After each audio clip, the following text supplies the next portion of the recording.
vehicles, people over the side, off roads, off canyons, off buildings in holes, sometimes in trenches, sometimes in confined areas, areas we have to get into in turn to bring that person to safety. And this is part of what we do.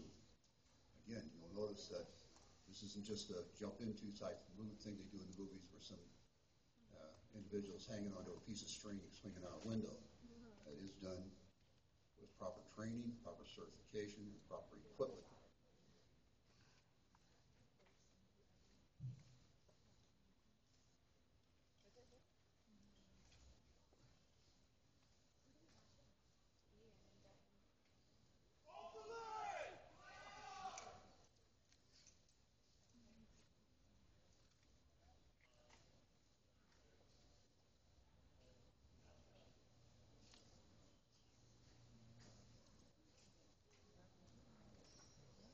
Again, training is so important because if this isn't properly rigged, this will not be a safe and working descent that they'll be making. It will, in fact, become an e-ticket.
It's not a hurry-up, quick thing. You want to make sure it's done right, make sure the rigging is proper, and make sure that there is a safety backup. Again, we do not take casualties in situations. We try to make sure that this doesn't occur. So in fact, we want to be very cautious, and that way we can, in fact, be of service.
We do occasionally have situations that are a little bit out of the ordinary, and we'll see one here in just a minute.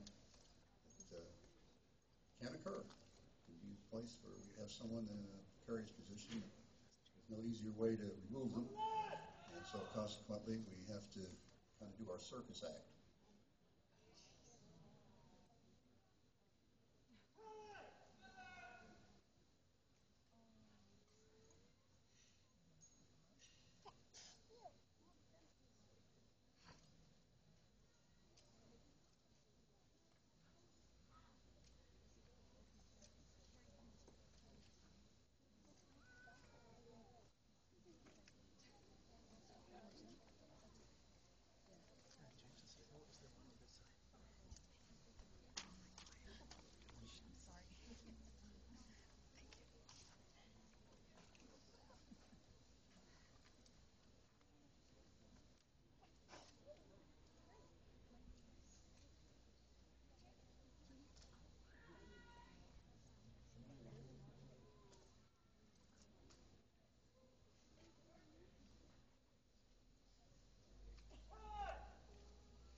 And when you do this, you know who your friends are.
Quite sure that you have often heard the term jaws of life, which is in fact a specialized hydraulic tool. Very often these things are used almost on a daily basis on freeways or highways, traffic accidents, people are trapped in a car because of collision, any number of things where a piece of machinery might drop. All sorts of situations in which you have to have the ability to extricate that person. In this case, we have an automobile. To show you how the equipment works and how the team works, in fact, this is not anger management. This is not showing our destructive tendencies, but rather to show that we can do things that we have to, and that you have to be trained and skilled in these actions. You'll notice that they're cutting away the windshield. You'll see that you're using the jaws in a few minutes. The tools that you see have cutting and pulling capabilities up to 30,000 pounds. So consequently, it's not a nutcracker that you use for sitting at home at the table. It's an extremely dangerous piece of equipment if it's not properly handled. That's why we have a very intense auto extrication course for our cadets, so that when they begin to work on a car, they will in fact know what to do. Some of you probably noticed we have quite a few cars parked over in our parking lot. These are cars that were donated by the motor car company, and that they in turn said we can have these. We practice with them, we go with them, we cut them up, we turn them into junk. So we train so that we don't have to worry about injuring someone else. You'll see that they're caring for their victim is trapped, they cover him up, make sure he's protected from glass and any type of falling debris. And you see that they're working with the jaws, taking cuts, and working on it so that they in fact can, if need be, roll the roof of the car back and in fact lift the person out. So you notice there that they're working with the tools. You notice they're working cautiously. We have safety people at each station in order to make sure that nothing goes wrong, and make sure that absolute safety is not only there for the patient but also for the firefighters.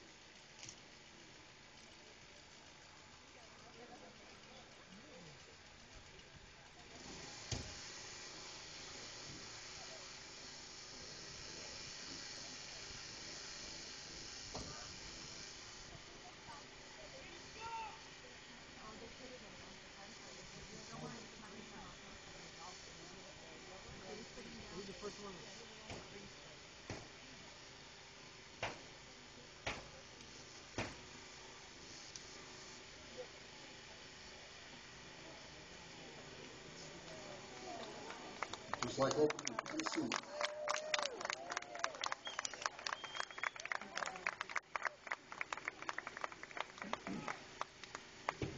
As you are aware, all of our firefighters are in fact EMTs, emergency medical technicians. Many are paramedic. And it's not just a matter of let's grab somebody and run with them. They have to know what they're doing, how to release that person without further injury, and how to properly transport them.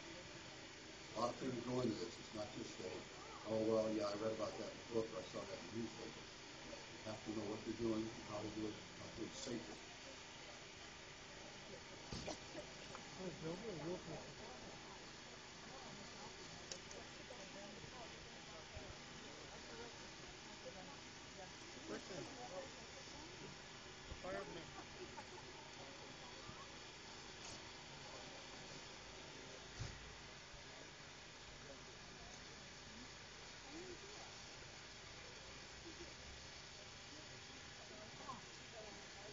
Got him out.